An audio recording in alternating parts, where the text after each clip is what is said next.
बिस्मिल्लाहिर्रहमानिर्रहीम। अस्सलाम वालेकुम। आपको कहा था कि चाइना ने जो हमास और तमाम 14 पार्टीज की आपस में सुलह करवाई है, इसके बाद असल लड़ाई जो शुरू होगी वो इसराइल बमुकाबला चाइना होगी। ये जो शख्स आपकी स्क्रीन पर आ रहा है, ये इसराइल का इस वक्त फॉरेन मिनिस्टर है, यानी वजीर खारजा। उसने कहा ये जो चाइना ने तुम लोगों की सुलह करवा दी है आपस में, ये बड़ा चाइना कान खोल कर सुन ले। यानी ये आप जो समझ रहे हैं ना कि ये होने नहीं वाला। यानी उसे कहा महमूद अब्बास की जो सुलह करवा दी है हमास के साथ, ये आप ज़हन में रख लेना। एक तो तुमने अपना असली चेहरा दिखा दिया है, दूसरा उसने चाइना को सुनाते हुए कहा है कि याद रखना ये होने नहीं वाला। हमास को हमने उसका रोल क्रश कर दिया है गजा के अंदर, और यहां से अब्बास को हम बता रहे हैं कि तुम वहां पर बैठकर इनकी सिर्फ बर्बादी का तमाशा देखोगे। अब ये इसराइल के हाथ में है और इसराइल के कब्जे में ही रहेगा। और ये जो तुम लोगों का ख्वाब यानी चाइना ने करवाया है कि जी आपस में सुलह करवा कर ये मामला आपस में तय करना, ये ख्वाब ही रह जाएगा। ये असल में उन्होंने जो धमकी दी है महमूद अब्बास को नहीं दी, वो धमकी चाइना को दी है कि तुम ये जो नए बाप बनने की कोशिश कर रहे हो ना अब रीजन के अंदर, हम तुम्हें बताएंगे, तुम भूल जाओगे तुम हमास की को डील कराओगे इन सब के आपस में, ये इसराइल के हाथ में, हम यहाँ पर ये होने नहीं देंगे, ये तुम जो मर्जी कर लो। ये असल में अब आपको मज़ा आने वाला है खेल का, क्योंकि अब लड़ाई होनी है चाइना की और इसराइल की। इसीलिए आज आप देखिए ज़रा, ये जो मनाजर आपकी स्क्रीन पर आ रहे हैं, चाइना और रूस के जो न्यूक्लियर बॉम्बर्स हैं वो अमेरिका की हदूद के बिल्कुल करीब है, अलास्का के आगे खड़े हुए थे, यानी जहाँ से अलास्का के बिल्कुल करीब। तो वो पैगाम ये दिया है कि भाई अगर अमेरिका यहाँ पर हरकतें करने की कोशिश करेगा हम डायरेक्टली हिट करेंगे। अब जो सूरत हाल सामने आई है वो बड़ी हैरानकुन है। आपको पता है कि नेतन्याहू ने कांग्रेस में जो तकरीर की है वहाँ पर उसने जो अपना जलवा दिखाया है और अपनी ताकत दिखाई है, ये तो आप मान लें कि इस सारी सूरत हाल में उन्होंने पूरी दुनिया को दिखाया है कि बाप हम हैं, हम ही सब कुछ कर सकते हैं, बाकी कुछ नहीं है। सीन ये हुआ है कि वहाँ पर अमेरिका की इस्टेब्लिशमेंट के साथ एक डील फाइनलाइज हो गई है, और वो डील कुछ इस तरह से हुई है कि आज चूँकि ट्रंप ने कहा है, ओपनली ऐलान करते हुए सारी दुनिया के सामने, उसे कहा है कि जल्द अज जल्द इसराइल इस जंग को अब ख़त्म कर लें। अब ये ज़्यादा देर जंग नहीं चलेगी, यानी वो समझ रहे उसका इनडायरेक्टली हुक्म है कि भाई इस जंग को ख़त्म करिए, तमाशा जितना तुमने करना था ये कर लिया, इस जंग को अब ख़त्म करो, तितर बितर करो इस मामले को। अब इस सारी सूरत हाल में ट्रंप का इस वक्त कहा जो है वो मायने नहीं रखता इस लेवल का, क्योंकि इस वक्त प्रेसिडेंट नहीं है, वो नवंबर के बाद होगा, वो ओथ उठाने में भी उसको काफ़ी टाइम लगेगा, वो तब की बात है। लेकिन इस सारी सूरत हाल के अंदर वो जब मामला होगा उससे पहले देखिए ना, इंतखाबात के बाद अभी जाकर कितना टाइम लग रहा है, महीना लगेगा, यानी करते करते अभी तक तकरीबन समझ लें 5-6 महीने हैं। तो इन्होंने इन 5-6 महीने में दुनिया का पता ही कुछ नहीं है कि उसमें क्या सूरत हाल होगी, क्या तबाही होगी, क्या बर्बादी होगी। उसमें सीन ये हुआ है कि अब इसराइली मीडिया ने ओपनली ऐलान कर दिया है कि नेतन्याहू को अमेरिका की इस्टेब्लिशमेंट से मिल गया ग्रीन सिग्नल, और वो जैसे ही वापस इसराइल आएगा उसी वक्त अमेरिका और इसराइल लिबनान पर जंग छेड़ने वाले हैं। और जैसे ये जंग छेड़ेंगे उसके बाद ये इतनी बड़ी जंग शुरू हो जाएगी, आते साथ ही ये ऐलान जंग कर देंगे। और वो कह रहे हैं कि अमेरिका की जानिब से ग्रीन सिग्नल इसलिए मिला है कि इस सारे सिनेरियो में बड़ी डेवलपमेंट ये हुई है कि चाइना अब इस लड़ाई में कूद पड़ा है। तो उन्होंने फैसला ये किया है कि चाइना को हम किसी सूरत ना छोड़ें, यानी चाइना भी इनकी सुलह करवा रहा है तो हम जंग करें। तो अमेरिका ने ग्रीन सिग्नल दे दिया है, और इसीलिए इसराइल की एयर फोर्स को यानी एयर चीफ को क्लियरली कह दिया है कि आप जंग के लिए तैयार रहें, आप हमले के लिए तैयार रहें। और इसराइल की डिफेंस फोर्सेस को भी कह दिया है। लिहाजा वो कह रहे हैं कि लिबनान पर कब्जा करने के लिए जा रहे हैं, एग्जैक्टली इसी तरह की जंग होगी जो हमने गजा में की है, पूरे का पूरा खंडर बनाने जा रहे हैं। हो सकता है यहाँ पर ज़्यादा से ज़्यादा जो हमें टाइम लगेगा, जो इनके बकौल वो कह रहे हैं, वो कह रहे हैं जी ज़्यादा से ज़्यादा हमें को 15-20 दिन लगेंगे तो हम इसको फारिग कर लेंगे। अब ये वहाँ पर प्लान हो रहा है कि अगर इसमें कोई 10, 12, 15, 20 लाख लोग मर भी जाते हैं तो कोई मसला नहीं है, हमें आगे बढ़ना है। सो लिहाजा इस सूरत हाल में उन्होंने कह दिया है एयर चीफ को कि स्ट्राइक के लिए तैयार रहें। चाइना ने जो हरकत किया ये रेड लाइन क्रॉस करने वाली की है, लिहाजा आज उन्होंने चाइना को पैगाम देने के लिए बड़ा क्लियर किया है कि हम ये हमला करने जा रहे हैं, तुमसे जो होता है वो कर लो। देखिए नेतन्याहू का जो दौरा था वो जब कांग्रेस में खिताब कर रहा था, तो आप ये सोचें कि दूसरी जानिब चाइना इनकी डील फाइनलाइज करवा रहा था कि आपस में तुमने लड़ाई करनी है कि आपस में तुमने मुल्क बचाना है, ये तुम्हारे पास लास्ट ऑप्शन है। तो अब इस सूरत हाल में आज उन्होंने चाइना को बड़ा क्लियर पैगाम दे दिया है कि आप जो मर्जी कर ले, हम ये हमला करने के लिए जा रहे हैं और बड़ा तबाहकुन हमला करने के लिए जा रहे हैं। अब इसके बाद इन्होंने प्लान क्या किया है, अमेरिका से इनकी डील ये फाइनलाइज हुई है कि जैसे ही हम ये जंग यहाँ पर छेड़ेंगे उसके साथ साथ हमने एक स्ट्राइक कर देना है ईरान के ऊपर। ये असल में यमन के ऊपर भी स्ट्राइक करने जा रहे हैं, मजीद इसराइल स्ट्राइक करने जा रहा है और इसके साथ साथ ये करने जा रहे हैं स्ट्राइक ईरान के ऊपर, और इसी तरह ये साथ स्ट्राइक करने जा रहे हैं लेबनान के ऊपर। अमेरिका ने इसमें ग्रीन सिग्नल मिल गया है इनको। देखिए अमेरिका की सूरत हाल ये है कि ये बात बड़ी क्लियर हो गई है कि ट्रंप के आने से पहले उन्होंने इतनी जंगें अमेरिका की छेड़कर जानी है, इतनी छेड़कर जानी है कि वो उसको बंद करते करते उसको 4 साल लग जाए। उस दौरान क्या सूरत हाल होगी किसी को नहीं पता। जैसे आप मिसाल के तौर पर अब 4 साल तक ट्रंप ने अफगानिस्तान की जंग बंद करने की कोशिश की, तो आप सोचें फिर भी वो जाते जाते नहीं कर पाया, लेकिन उसने ऑलमोस्ट फाइनलाइज कर दिया था। तो बाइडेन के दौर में आकर ये बाकी सारा काम हुआ।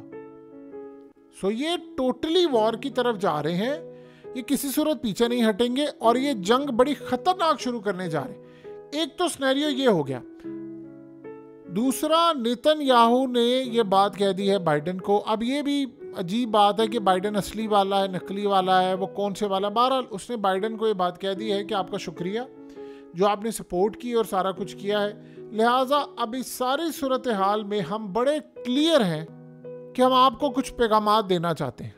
अब जानते हैं कि इन्होंने क्या चीज़ सामने रखी अमेरिका के। बाइडेन ने इनसे पूछा कि हमने अभी तक आपने हमें बताया नहीं कि जब ये जंग ख़त्म होगी तो प्लान क्या है, गज़ा को कौन रन करेगा, कैसे चलेगा, क्या मामला होगा। अब सुनिए ज़रा आगे से इजराइल ने क्या कहा।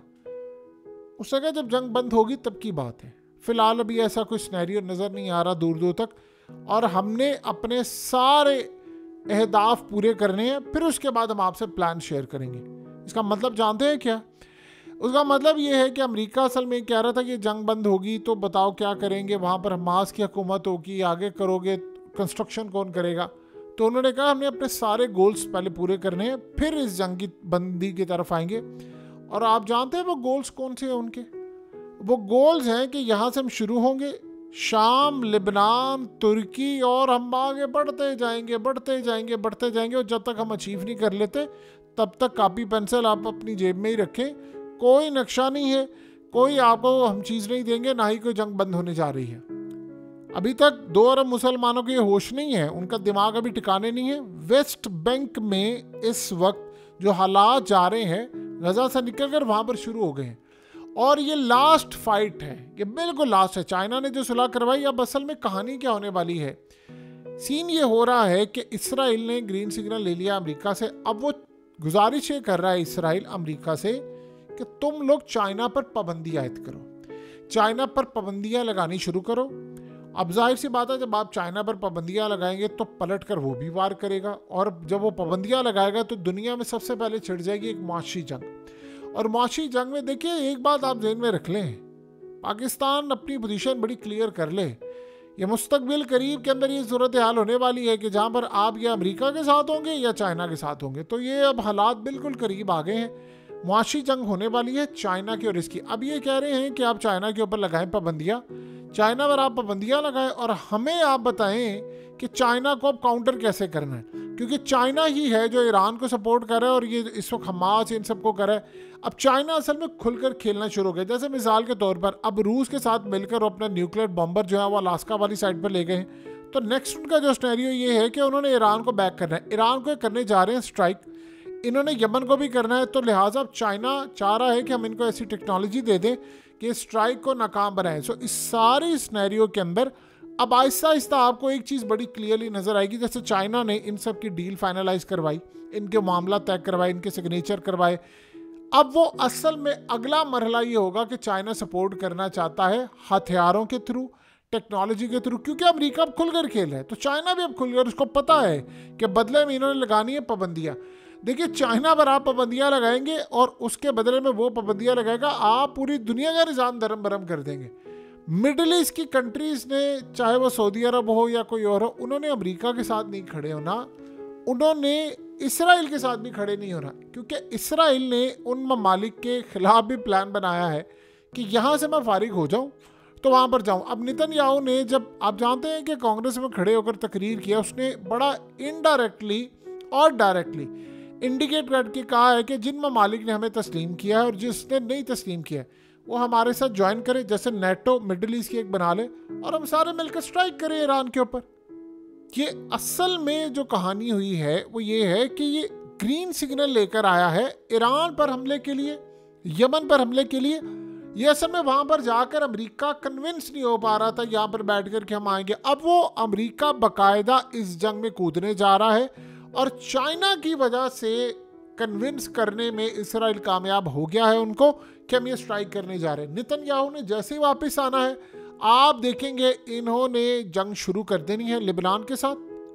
देखिए, हमला तो होगा, लेबनान की जानिब से बड़ा हमला होगा, ईरान की जानिब से भी बड़ा हमला होगा, तो जंग ही तो वो चाह रहे हैं ना।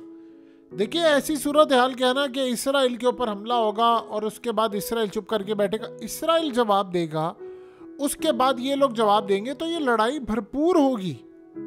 सब कुछ इन्होंने ट्रंप के आने से पहले पहले करना है। अब ट्रंप ने असल में इनको कहा है कि आप ये जंग बंद जब करेंगे ना, तो उसके बाद आपने इस सारे सिनेरियो में एक चीज़ और मेक श्योर करनी है कि दोबारा ये लड़ाई ना हो, और मैं चाहता हूँ कि आपके कैदी भी वापस आ जाए। जाहिर सी बात है, देखिए ये तो आसान चीज़ है कि वो कैदी वापस आ जाएंगे, अगर आप जंग बंद करेंगे तो आ जाएंगे, लेकिन वो जंग अगलों ने बंद करनी ही नहीं है। ट्रंप ने आज जो स्टेटमेंट दी है कि जल्द अज जल्द ये जंग बंद कर दी जाए, नेतन्याहू को कह दिया उसने कि भाई ये जंग आप बंद करें। उधर से पुतिन ने कहा है कि ट्रंप ने बात बिल्कुल ठीक की, अब हमें फुली प्रेशर डालकर नेतन्याहू या इजराइल के ऊपर इस जंग को फौरी तौर पर बंद करना चाहिए, क्योंकि ये जंग फैल रही है। और यही सूरत हाल है कि मिडिल ईस्ट की जो कंट्रीज़ हैं, उन्होंने ट्रंप के जो बयान उसने दिया है उसको बड़ा इंडोर्स किया है कि बिल्कुल इस जंग को हमने बंद करना है। लेकिन ट्रंप असल में लड़ाई तो आपको पता है ना कि ट्रंप की किसके साथ है, वो है अमेरिकी इस्टेब्लिशमेंट के साथ। उसने आज इसराइली समझता है ये हमारी रेड लाइन है जो ट्रंप ने क्रॉस की है। वो समझते हैं कि हम सब कुछ तस्लीम करने को तैयार हैं, लेकिन ये जंग वाला जो मामला है, अगर ये हुआ तो फिर आपको पता है कि उनके पास कितनी ताकत है। वो ऐसी भी सुरा, वो ऐसा झुरलू फेर सकते हैं इंतखाब में कि वो किसी को पता भी ना चले। देखिए, ट्रंप इस वक्त उनके लिए एक कांटा बना हुआ है। उसकी सबसे बड़ी वजह यह है कि ट्रंप का सिनेरियो ये है कि एक तो उसने आकर सारी की सारी यानी उसने, आप सोचो यहाँ तक आए कि मैं जॉन एफ कैनेडी का जो इस वक्त दुनिया में बेईमाना कत्ल हुआ था, मैं उसके भी पर्दे हटाऊंगा, जो मुझ पर हमला हुआ है उसकी तहकीकात भी होंगी, और उसके अलावा जो जो इन जंगों से पैसा कमा रहा है मैं उसकी भी तहकीकात करूंगा। अब आप सोचें कि उसने जब ये काम कहा है कि भाई हमने अब आगे मिसाल के तौर पर किसी को हथियार नहीं देने, तो सबसे पहले नंबर 1 सिनेरियो कौन आता है? अब देखिए ना, यूक्रेन में उसने कहा भाई मैंने हथियार नहीं देने, ना मैंने इस जंग को इंडोर्स करना है। तो उसके बाद दुनिया किस चीज़ की डिमांड करेगी कि भाई आप इसराइल को भी हथियार देना बंद करें। तो आज उसने ऐलान कर दिया कि इसराइल इस जंग को बंद करे, तो वो तो ट्रंप को नहीं छोड़ेंगे। देखिए, जितनी जल्दी चाइना इस बात को अंडरस्टैंड करके कि भाई हमें हथियार देने हैं, फलाना कुछ करना है, जब तक चाइना ईरान के साथ इस जंग में नहीं कूदेगा ओपनली, तब तक ये मामला बड़ा ख़राब होगा। और शायद ऐसा लग रहा है कि सारे इंतज़ार कर रहे हैं इस बात का कि चाइना इस जंग में कूदे कब। आप ये देखें ना कि आज जब इनको ग्रीन सिग्नल मिला है, तो अमेरिका अगर इनके साथ मिलकर स्ट्राइक करता है तो इसीलिए तो फिर रूस ओपन हो जाएगा। आज उसने जब बशारुल असद को बुलाया है पुतिन ने, तो ये बात उसने बड़ी क्लियरली की है कि अब हम वहाँ से लड़ाई करने के लिए जा रहे हैं। अगर वो लड़ाई करेंगे तो फिर इनको भी लड़ाई करना पड़ेगी, क्योंकि शाम से फिर मिलकर इसराइल के खिलाफ और अमेरिका के खिलाफ रूस को भी मैदान में कूदना पड़ेगा। और यही वो टाइम है जब तुर्की को यानी अर्दोगान को भी अब अपनी पोजीशन क्लियर करना पड़ेगी कि भाई आप कहाँ पर खड़े हैं। कार्ड्स के ऊपर अब तमाम चीज़ें वाज़ह हो चुकी हैं। ये असल में करेंगे अब यमन के ऊपर स्ट्राइक। इन्होंने 4 से 5 स्ट्राइक करने हैं यमन के ऊपर।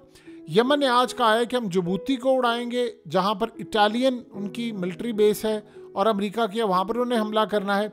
इसके साथ इन्होंने लिबनान पर हमला करना है। और ये याद रहे कि कन्विंस करवा लिया उसने अमेरिका के इस दौरे में, ये भी कन्विंस करवा लिया है इस बात पर कि ईरान एटमी ताकत बनने के लिए जा रहा है। हमने उसके साथ भी लड़ाई करनी है। तो आप यहाँ से अंदाज़ा कर सकते हैं कि उन्होंने किस लेवल पर जाकर इन सब से गुफ्तगू कर ली है। इसीलिए नेतन्याहू जब वहाँ पर तकरीर कर रहा था यानी कांग्रेस के अंदर, तो बड़ा खुश था।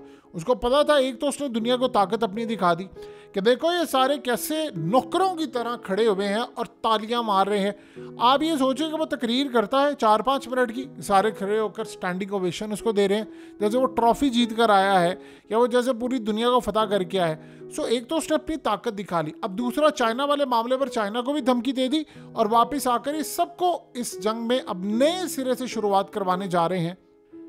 देखिए, इसराइल को भी इस बात का अंदाजा है और अमेरिका को भी अंदाजा, सबको अंदाजा है कि चाइना भी इंतजार कर रहा है ट्रंप आ जाए, भारत भी इंतजार कर रहा है, पाकिस्तानी भी इंतजार कर रहे हैं, उसके साथ साथ पूरा यूरोप इंतजार कर रहा है, यूक्रेन भी इंतजार कर रहा है। सारे ये चाह रहे हैं कि ट्रंप आ जाए। तो जब सारी दुनिया चाह रही है कि आए और अमन हो, तो आप बताइए, जिन्होंने तय ये किया हुआ है कि हमने अमन होने नहीं देना, हमने तबाही होने नहीं देनी, हमने फलाना काम नहीं होने देना, हमने फलाना काम नहीं होने देना, आप बता सकते हैं कि सारी सूरत हाल में वो जंगें रोकेंगे? सवाल ही पैदा नहीं होता। ट्रंप को इन्होंने नहीं आने देना, जो सूरत हाल है उसको आना चाहिए, यानी वो कोशिश करेंगे पूरी रोकने की।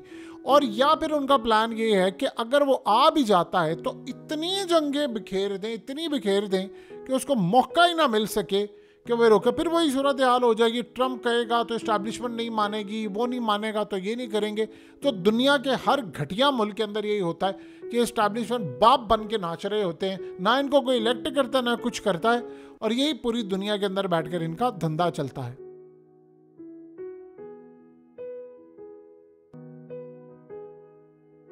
हकीकत टीवी को सब्सक्राइब करना मत भूलें, वीडियो को लाइक करें, शेयर करें और कमेंट सेक्शन में अपनी राय का इजहार ज़रूर करें।